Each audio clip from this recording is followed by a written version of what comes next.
What's going on, everybody? Welcome back to Jay Debates. I'm your host. I go by the name of Jay, and we are now on to episode 30. Whatever platform you're on, make sure you're showing love, like, comment, subscribe, follow, review, get notified, all that. The official YouTube for the Jay Debates podcast is now up and running. It's been up for less than 24 hours, so you guys are hearing it first here. You can find it by simply typing in Jay Debates into the search bar. Once there, you will find all of the episodes for this podcast. Now that it's up, make sure you're subscribed. Make sure you hit the notification bell.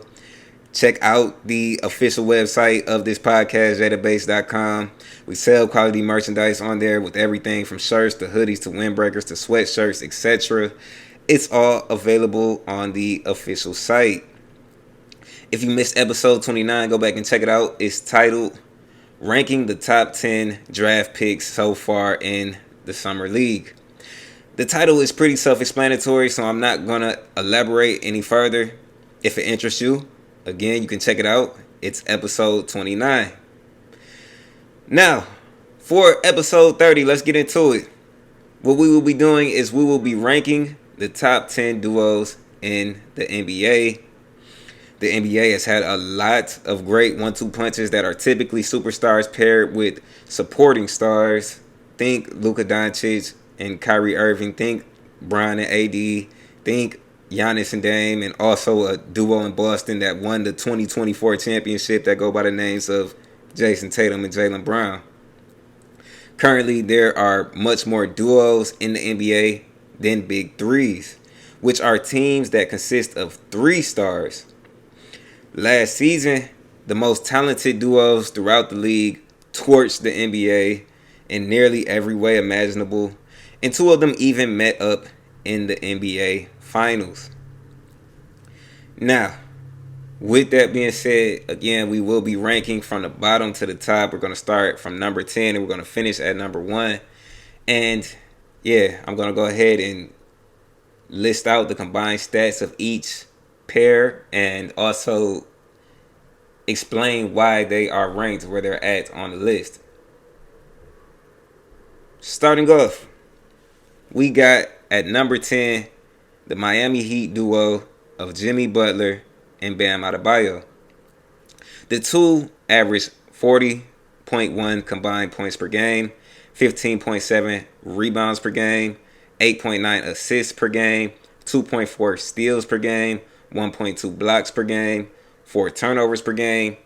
They shot a true shooting percentage of 60.1%, and they were 27 and 23 together. So with each duo, I'm going to record their record together, not one without the other, not their team's record, but those 2. What is their team's record with both of them playing? So the reason for this duo, the reason that they're ranked last on this list is pretty self-explanatory. On this entire list, Butler and Bam averaged the lowest points per game and 3rd lowest assists per game. Aside from their 3rd highest rebounding average, all in all, their combined stats simply aren't all that impressive. Their defense is pretty good, don't get me wrong.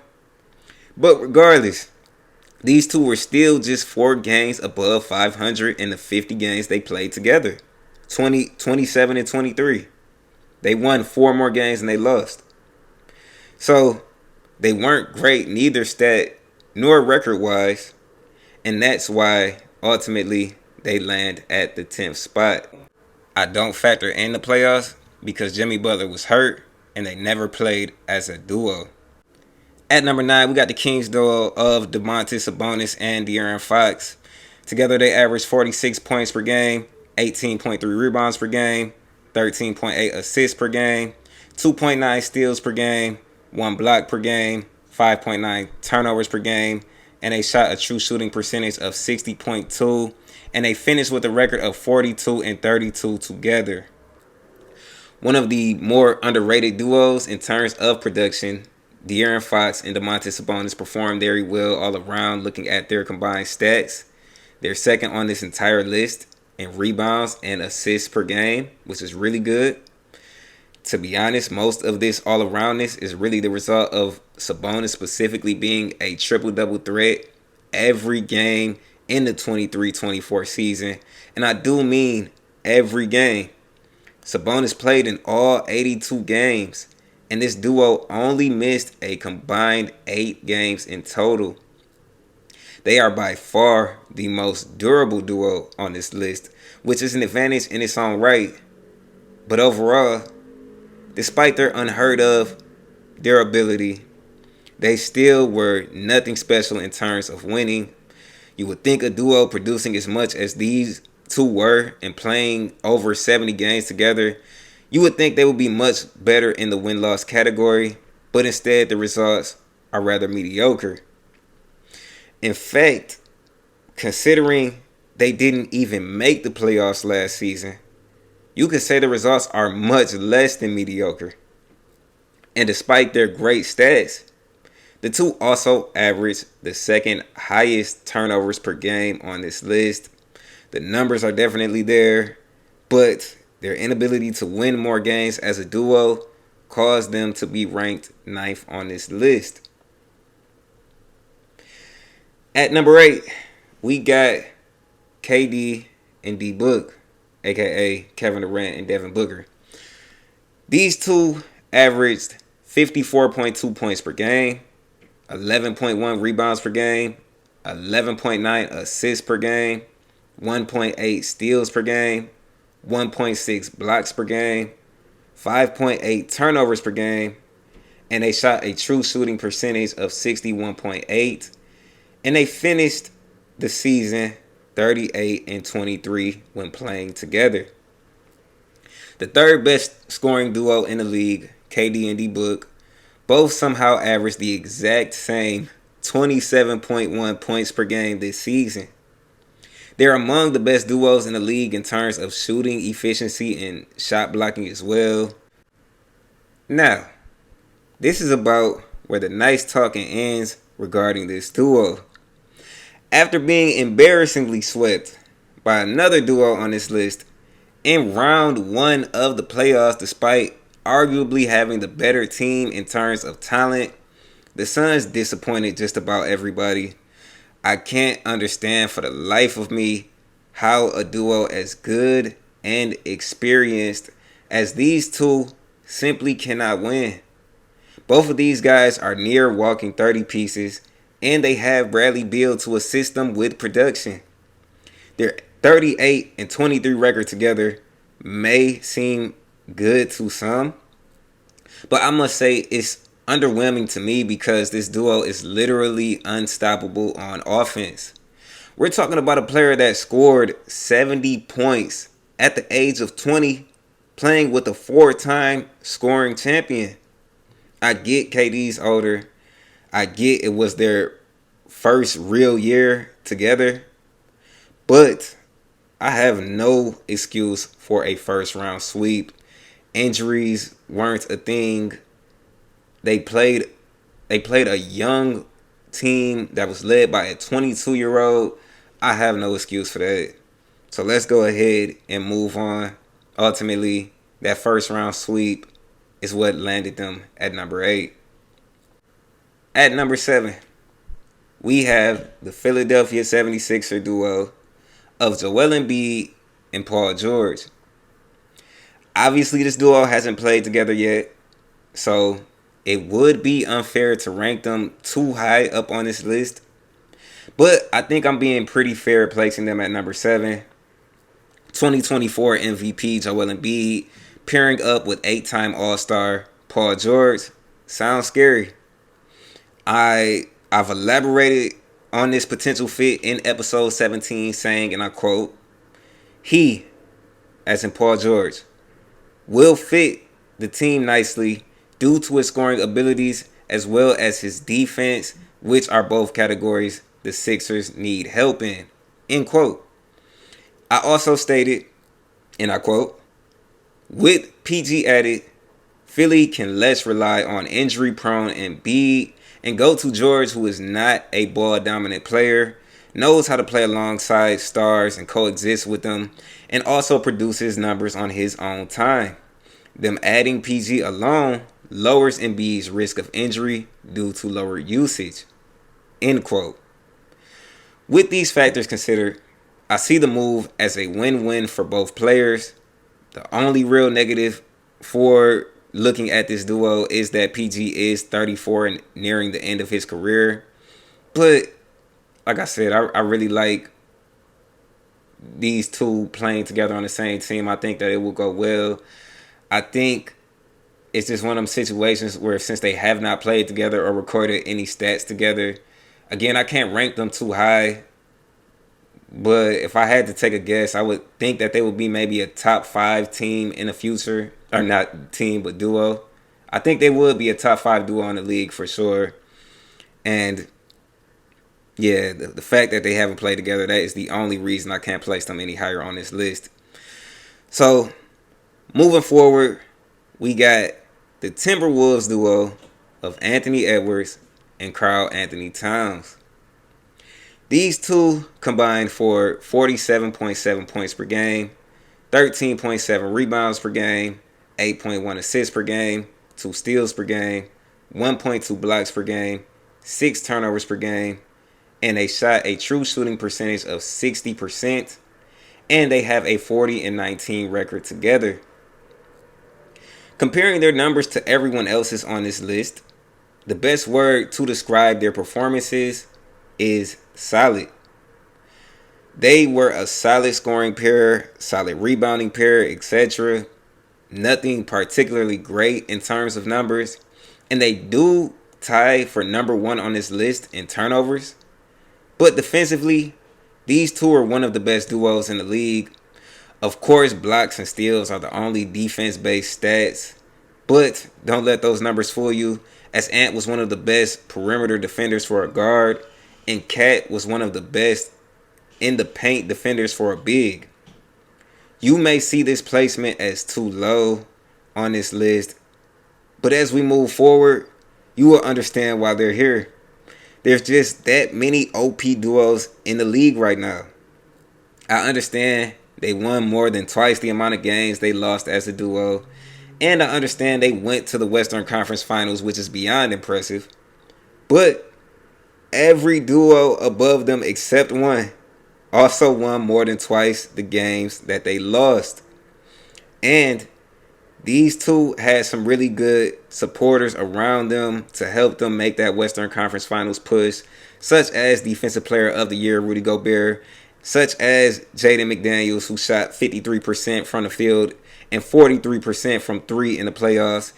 And he was sitting down on defense as well. I mean, you cannot say that they did it all by themselves. And when I say they, of course, I'm talking about Ant and Cat. They definitely had some pieces around them that were of great help. I mean, a Defensive Player of the Year, that says enough. Now, getting into the top 5. At number 5, we have the Boston Celtics duo of Jayson Tatum and Jaylen Brown. They combined for 49.9 points per game, 13.6 rebounds per game, 8.5 assists per game, 2.2 steals per game, 1.1 blocks per game, 4.9 turnovers per game, and they shot a true shooting percentage of 59.2% and combined for a record of 47-17. So almost 3 times the losses. The best two-way duo in the league, Tatum and Brown, were very impressive in the 23-24 season. You didn't really know who would do what due to their nearly balanced roles, but you knew these two would produce. Their ability to both score at a high level and skillfully defend the opposing team's best player is what got them into the top 5. You may think this is too low considering they just won a championship, but similar to the Wolves in their Western Conference Finals run, both Brown and Tatum had everything they needed on their team. Drew Holiday, Derek White, Kristaps Porzingis, the list goes on. I mean, this team was poetically put together and built around them. Their supporting cast and remaining starting lineup consisted of all two-way players who could also stretch the floor. Even when Big Al Horford, the old man, even when he started, whether or not he started, he was also a two-way player who could stretch the floor. He also fit that description. Not trying to take away from the fact that Brown and Tatum led the championship run. We all know they did. But their workload was much lighter. It was made much lighter, and therefore winning was made much easier. I consider this when looking at their championship run and the fact that they won almost 3 times the amount of games that they lost as a duo, as I had mentioned earlier. Factoring in the numbers, Brown and Tatum were very good, but not great compared to others on this list. So that's suitable for number 5. At number 4, we got probably the oldest duo on this list. The Lakers duo of LeBron James and Anthony Davis. They averaged 50.4 points per game, 19.9 rebounds per game, 11.8 assists per game, 2.5 steals per game, 2.8 blocks per game, 5.6 turnovers per game, and shot a true shooting percentage of 62.5%. And they combined for a record of 40 and 26. The best true shooting, rebounding, and 4th best scoring duo of LeBron James and AD were highly productive last season. Looking at their defense, they averaged the 2nd most blocks and steals of any other pair on this list as well.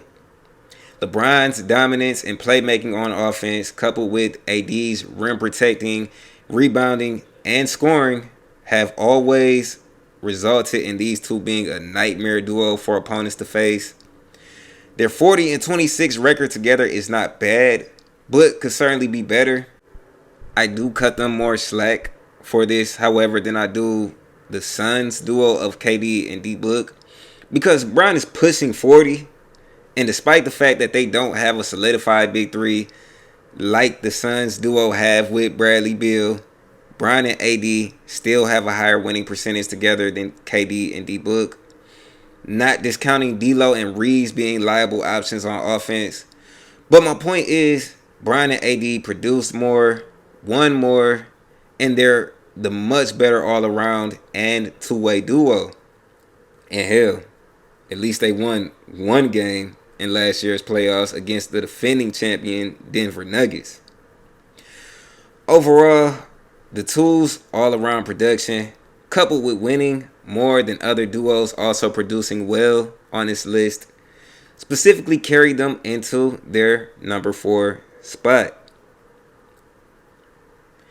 At number 3, we got the Milwaukee Bucks duo of Giannis Antetokounmpo and Damian Lillard.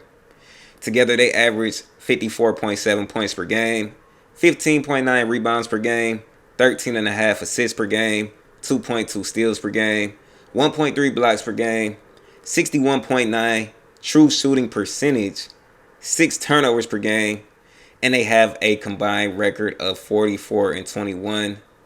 Or rather, not combined, they have a record together of 44 and 21. Giannis Antetokounmpo and Dame Lillard are the perfect offensive balance of in-the-paint dominance and outside scoring.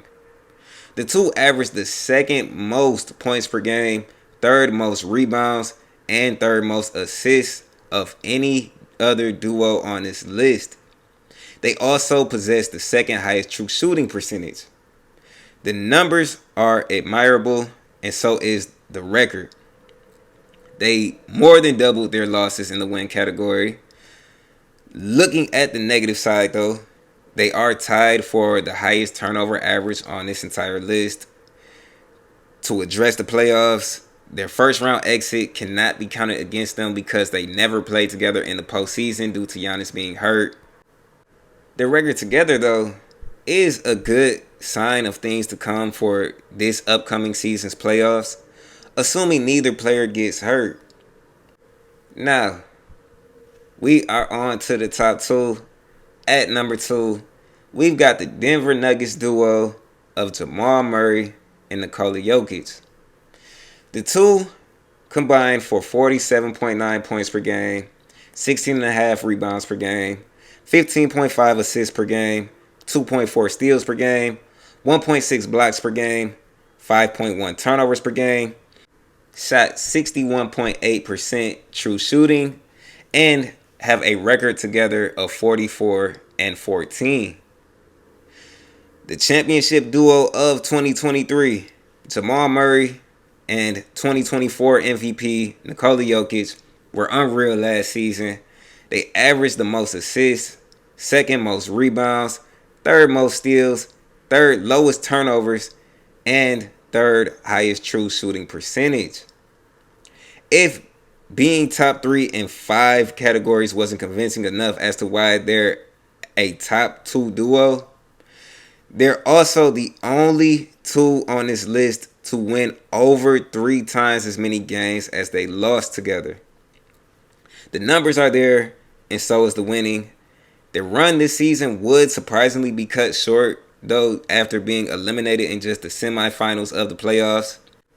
Regardless of this postseason loss, the statistical excellence of this duo, along with them possessing the best record, winning over 75% of games played together, carries them all the way to number 2 on this list. Now, looking at the number 1 ranked duo on this list, I must say that duo is Luka Doncic and Kyrie Irving. Luka and Kyrie combined for 59.5 points per game, 14.2 rebounds per game, 14.4 assists per game, 2.7 steals per game, 1 block per game, 5.8 rebounds per game, and shot a true shooting percentage of 61.2%. They have a record of 35-16 when playing together. Luka and Kyrie averaged the most points per game for a duo in the league, beating out the second next highest scoring duo of Giannis and Dame by almost 5 points. This duo also averages the most steals, second most assists, and won more than twice their games lost together. Luka's ability to be a jack-of-all-trades type of player, nearly averaging a 34-point triple-double last season, and Kyrie's ability to score on a high level with crazy efficiency, these two combined, they were a problem teams just couldn't solve. While the Nuggets duo of Murray and Joker clearly won more games than the Mavs duo did together, Luka and Kyrie didn't have nearly the amount of support as the Nuggets did on their roster. Joker and Murray had guys like Aaron Gordon and Michael Porter Jr. Doncic and Irving, on the other hand, only had one player other than them on their entire roster averaging double-digit points in PJ Washington, and even then, they acquired him late in the season and had him for less than half of the season, 29 games to be exact. Kai and Luka's route to the finals was the exact opposite of the duo in Boston. They had as heavy of a workload as you can really get and had to perform in order to win. It was very rare where they ever got bailed out by their teammates. This makes their finals run super impressive despite them not winning the chip. Combine their amazing stats with their valuable winning they had to earn mainly by themselves in the regular and postseason, and you have the reason as to why this duo is number 1 in the NBA. So there you have it. The verdict is in. I thank you for listening to the very end. Like, comment, subscribe. I don't care what platform you're on. Again, check out the YouTube. I actually have a reason behind saying that now. Make sure you're being notified and stay tuned for more episodes. Of course, this is Jada Bates, and I'm out.